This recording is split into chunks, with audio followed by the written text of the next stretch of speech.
एक बार सपा, एक बार बसपा।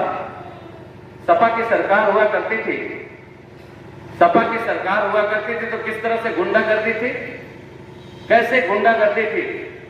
गुंडे और अपराधी थाने में दरोगा को, एसपी को निर्देशित करने का काम करते थे, आदेशित करने का काम करते थे।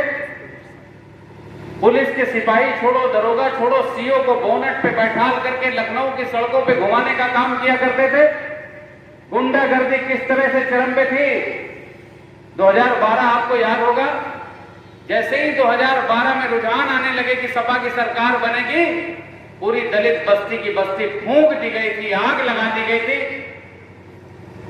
किस तरह से ये लूटने का काम करते थे, किस तरह से 100 करोड़ की सलग 200 करोड़ का डीपीआर बना करके किसी अपने आदमी को दे करके भ्रष्टाचार में पैसे ले ले, अपने भाई भतीजे को, अपने परिवार को भी बढ़ाने का काम करते थे। किसी यादव के बेटे की भी सरकारी नौकरी लगती थी, पुलिस की नौकरी लगती थी तो कहते थे तुम यादव हो, तुमको भी 10 लाख रुपया देना पड़ेगा, जो गैर यादव है उसको 15 लाख और 20 लाख रुपया देना पड़ेगा। जो गैर यादव था उससे 15 लाख और 20 लाख, चाहे सिपाही की नौकरी हो, चाहे टीचर की नौकरी हो, चाहे क्लर्क की नौकरी हो, यादव से भी 10 लाख रुपए लिया जाता था। और बसपा की सरकार थी तो बहन जी कहते थे चलो शेड्यूल कास्ट से थोड़ा कंसेशन कर देते हैं, डिस्काउंट कर देते हैं।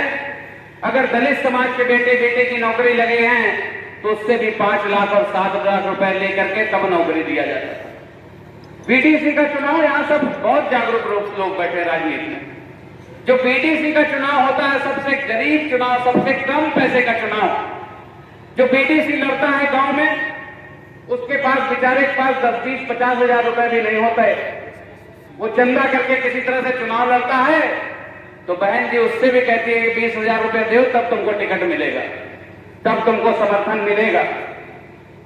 तो उनका पैसे का लोभ, जो शेड्यूल कास्ट को डिस्काउंट देती थी, 5 लाख और 7 लाख में नौकरी देती थी, तो अदर देन जो शेड्यूल कास्ट है, बैकवर्ड हो, उससे 10 लाख और श्रवण है तो 15 लाख और 20 लाख लेकर के वो कोटा पूरा करने का काम करती थी।